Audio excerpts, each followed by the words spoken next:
ça, c'est semi-ordonné. Pommes de terre. Je te laisse choisir ton coup de cœur. Ben, votre coup de cœur. Vous allez tellement partager plein de plaisir avec ça. Honnêtement, c'est la plus belle paye qu'on peut pas recevoir. On travaille fort. On le fait pas juste pour nous aussi de recevoir ce que les gens, quand ils achètent les légumes, là, qui sont vraiment contents. Puis j'appelle ça la vague de love qu'ils nous donnent, là, vraiment. C'est la plus belle paye parce que on met beaucoup, beaucoup de temps ici. Puis quand on voit que les gens apprécient nos produits, qu'ils reviennent à chaque année, que les gens se réabonnent dès qu'on fait l'ouverture des paniers, c'est signe qu'on a bien réussi. Puis ouais, non, c'est vraiment, moi c'est comme mon repos de la semaine, même si un marché public, c'est pas tout à fait relax, là. Mais oui, c'est comme mon gros nanan de la semaine, là.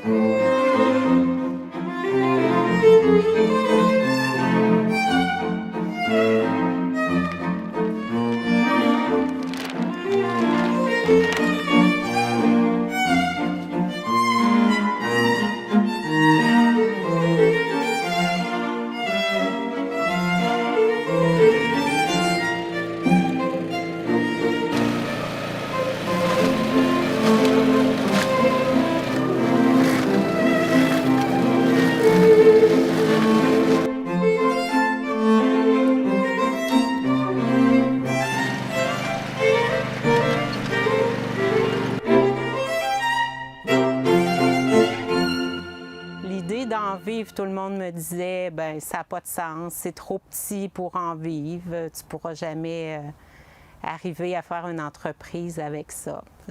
Mais j'ai persisté. J'ai commencé, j'ai été 2 ans à travailler la terre sans la cultiver, toujours dans l'espoir de partir ce type de projet-là. Puis après ça, ma fille avec son conjoint, Marie-Josée et Marc, se sont intéressés aussi à ça. Fait, je me suis dit, ben, peut-être qu'il y a de l'avenir avec ça, créer quelque chose que les autres vont pouvoir continuer éventuellement. Je fais beaucoup la planification. Ça va être principalement, mon rôle, c'est de planifier.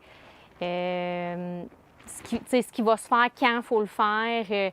Oui, c'est préparé durant l'hiver. On a un plan de base, si je peux dire, qui est préparé durant l'hiver, mais au courant de la saison, il y a toujours des choses qui changent à la dernière minute, des coquilles. On se rend compte qu'on n'a pas pensé, il n'y a pas assez de place, il y en a trop, peu importe, là. Dans le fond, Marc, il va avoir plus le lead de vraiment, tu sais, comme un petit peu en ce moment, c'est lui qui va avoir le lead de préparer le sol, de préparer les endroits où on va transplanter. Puis après ça, bien, moi, je vais débarquer puis je vais faire les transplants. La saison 2021 est déjà entamée, donc c'est lancé. Planification est déjà presque toute terminée, des petits trucs à peaufiner. Mais on a la chance cette année, au mois de janvier, de planter des légumes en terre, semi-direct au Québec. On a un hiver assez clément, là, donc ça nous permet de faire ça. Donc on voit derrière, là, les planches de culture sont prêtes. Puis je vais m'apprêter sous peu, là, dans quelques minutes, à planter des nouvelles verdurettes qu'on va pouvoir récolter d'ici 1 mois et demi, 2 mois environ. Donc commencer. Généralement, les gens s'attendent à voir les légumes du Québec mi-juin, à partir de la Saint-Jean-Baptiste. Avec les nouvelles technologies et les nouvelles connaissances qu'on a, normalement, mars, avril, mai, on peut déjà commencer à récolter les légumes. Les petits filets là, avec les arceaux qu'on a vus dans l'autre serre, on met ça puis on va mettre filet par-dessus. Donc, pas besoin de chauffer la serre, on va plutôt prioriser de mettre la chaleur sur le système racinaire parce qu'ils n'ont pas le plein spectre lumineux. Puis une fois qu'on les met au champ, il faut les faire passer 1 semaine à 2 semaines à l'acclimatation au soleil. Bien, ici, ils vont toujours être au soleil. Puis là, on va probablement tasser un peu puis faire une autre table. Fait que ça nous permet, là, de mettre des caisses, peu importe, là, mais ça nous permet d'accumuler énormément de petites plantules ici.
Avec Marie-Josée, ma conjointe, et sa mère Sylvie, qui ont initié, dans le fond, l'entreprise. Parce que moi, à l'époque, j'étais encore au verger comme relève agricole. Puis après ça, j'ai fait les débuts de Microfora. Puis là, ben, on a décidé de joindre les forces ensemble. Comme ça va mieux, travailler en famille. Ça apporte des hauts et des bas. La famille, bon, ben, il y a des non-dits, il y a des trop-dits, mais au final, ce que j'aime de l'équipe en travaillant en famille, c'est qu'on se connaît déjà. Entre adultes, c'est sûr que ça prend beaucoup de communication parce que, bon, on a toutes nos idées qui vont d'un côté puis de l'autre. Un veut apporter une amélioration là, l'autre à un autre endroit. On a toutes nos forces, nos faiblesses. Puis je pense que l'idéal, c'est de se consulter parce qu'une fois qu'on se consulte, on peut établir quelque chose où on va mettre la ligne directrice. Bien, en fait, souvent, entre moi et ma mère, souvent, c'est Marc qui est le... Parce que Marc est plus, tu sais, je sais pas comment dire, il est plus émotif, il parle plus que moi. Moi, je suis pas une fille qui parle beaucoup, ma mère non plus. Fait que souvent, on se parle pas. Puis c'est lui qui est entre les deux qui va aller voir ma mère, qui va dire « Ah, Marie, t'es pas de bonne humeur, mais tu sais, il rien là. » Puis il va un peu arranger les affaires. Ça, c'est vraiment le fun, là.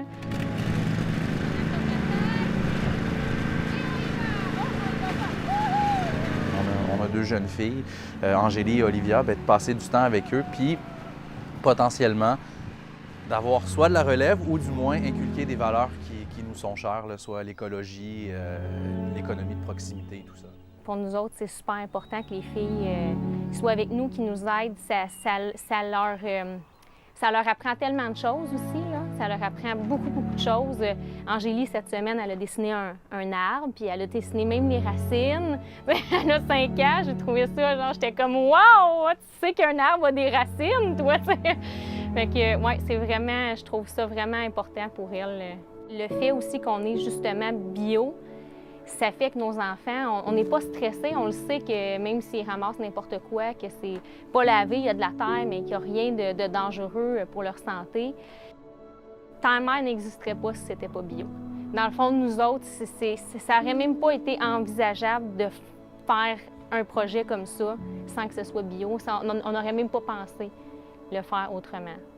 C'est sûr qu'il y a la vie de parents, donc se lève le matin, il y a la routine, il y a l'école, il y a la garderie, les trucs comme ça. Quoique l'été, depuis la situation COVID, là, vraiment les filles à la garderie, on les a sorties totalement pour pas risquer sur la ferme, mais aussi qu'on puisse passer un peu plus de temps avec eux. Donc pour la gestion de l'horaire, ce qu'on a fait, c'est qu'on a une gardienne qui va à la maison 2 jours semaine pour nous laisser le temps de vraiment faire tout ce qu'on a à faire, d'avoir 2 grosses journées de blitz sur la ferme. Ou sinon, ben, on s'entraide. Papa va travailler avec les enfants, maman va travailler avec les enfants, grand-maman va travailler avec les enfants. C'est vraiment de juxtaposer les deux ensemble, de trouver le juste milieu où on peut travailler, faire ce qu'on a à faire et amuser les filles. Je me rappelle les premiers pas d'Angélie, c'était dans la fraisière là-bas, presque 2 hectares de fraises, puis elle voulait manger les fruits. Mais moi, je savais la cochonnerie qui avait été mise là-dessus la veille, tandis qu'ici, mange ce que tu veux, promène-toi où tu veux, il n'y a rien de dangereux, tout est biologique, la vie est belle, chasse les crapauds, trouve les vers de terre, amuse-toi. Je trouve que ça rapporte un peu plus près des valeurs familiales. Il faudrait que tu me fasses un petit peu de place, ma belle pitoune, parce que là, je vais t'écraser. Regarde, lève-toi puis va l'autre côté du plateau. Ah oui, merci. Nous, dans le fond, comme on fait du maraîchage bio-intensif, tout est planifié presque 1 an à l'avance. On transplante telle journée, on récolte telle journée, on replante, dans le fond, ce qu'on appelle flipper un bed. Là. On va replanter tout de suite dessus. Bien, moi, il faut que je m'assure à travers ça que c'est beau sur papier, mais des fois, les récoltes sont un peu plus hâtives, un peu plus tardives. Donc, moi, c'est vraiment plutôt gestion du champ, s'assurer que les trucs sont bien implantés, que les gestions de la mauvaise herbe, tout ça, traitement phytosanitaire quand il y en a à faire. C'est un peu plus léger quand même en bio parce qu'on voit là, il y a les petits arceaux ici derrière. Bien, on va mettre des filets d'exclusion. Nous, ce qu'on va faire, c'est plutôt que d'éliminer l'insecte, on va plutôt l'empêcher d'avoir accès aux cultures. C'est vraiment tout ça, gestion de champ et s'assurer que les cultures vont bien.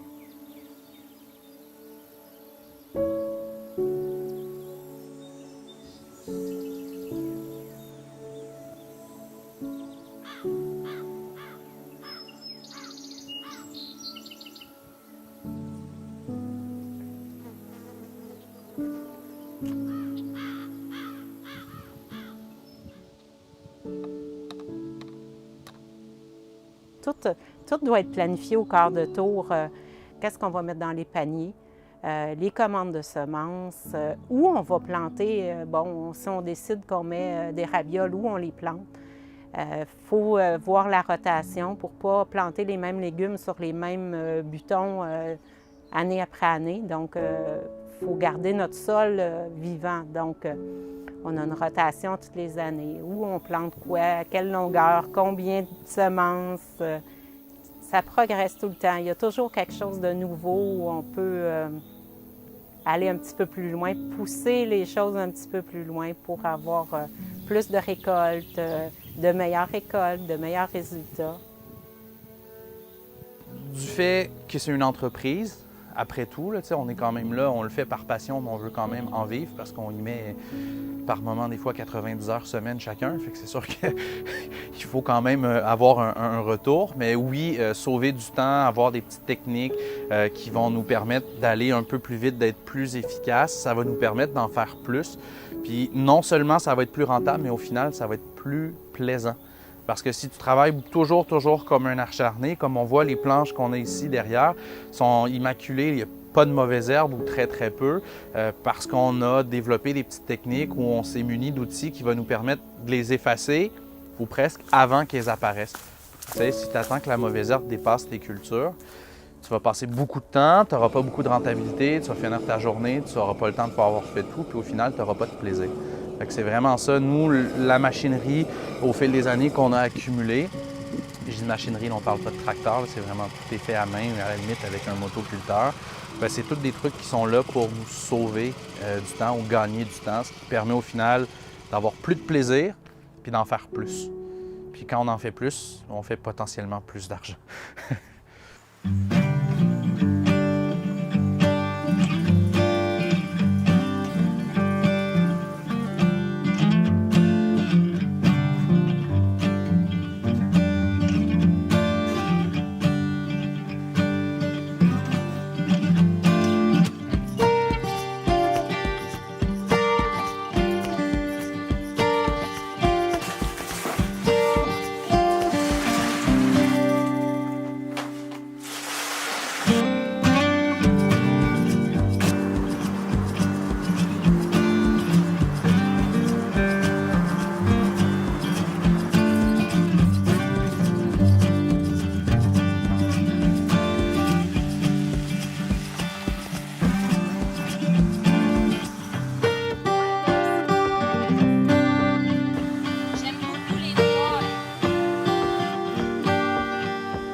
Bien, on travaille avec Fromagerie Gré des Champs, qui est une fromagerie biologique ici, où on a un point de chute d'ailleurs cette année. Puis bien, nous, c'est important quand on fait l'importation de fumier au champ, qu'on ait un fumier qui est biologique. Donc, on fait une culture, on ne veut pas qu'il y ait quoi que ce soit dans les fumiers. Donc, on travaille avec Daniel, le copropriétaire du Gré des Champs, qui lui, bien, nous fournit le fumier, puis nous, on le met au champ.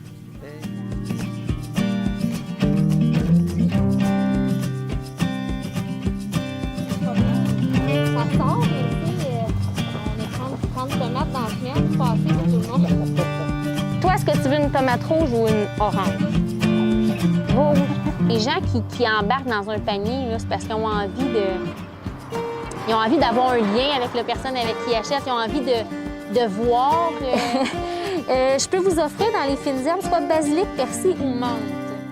Ouais, il va falloir que je me tasse. Oh, ça, c'est drôle! Bon après-midi! Qu'est-ce que j'aimerais laisser à mes enfants? En fait, tu sais, peut-être qu'ils n'iront pas du tout vers ça parce que ils vont voir à quel point ça peut être difficile. Est-ce qu'ils vont nécessairement avoir la même passion que nous? Peut-être pas. Des fois, ça fait un peu l'effet inverse. Mais juste d'être curieuse, d'avoir cette base-là. Puis après ça, je trouve que ça ouvre beaucoup de portes dans un respect aussi de la terre. En tout cas, de ce lien-là à la terre, pour moi, il est comme tellement évident que j'ai de la misère à le nommer. C'est comme une ouverture vers le monde, mais vers le vivant. Tu sais, nous, on le fait, puis une des belles valeurs que je veux relier à mes enfants ici, c'est mes valeurs écologiques. La force du travail, l'économie locale, des trucs, mais si on pouvait s'assurer que mes enfants les enfants des autres et les générations entre aussi puissent faire ce qu'on fait, ce serait quand même quelque chose de beau à léguer. Ça peut être cool. Mais sérieux, ça vaut la peine de s'y faire. Meilleur comme limite sécher entre les arbres de l'autre. Après ça, pendant une semaine et demie, là, J'espère bien que mes filles veulent reprendre. Pour l'instant, 6 ans et 4 ans, elles sont super enchantées. Est-ce que peut-être que dans 15 ans, quand elles auront vu leurs parents travailler comme des forcenés et puis avoir travaillé quelques étés avec nous, elles vont vouloir? J'ose espérer que oui, mais bon.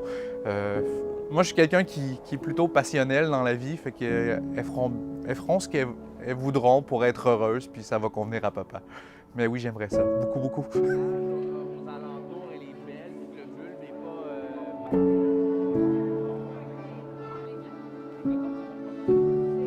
La pression de bactéries que la chrysomèle va apporter va pas vider à cause de. C'est comme nos courges, nos. Oui.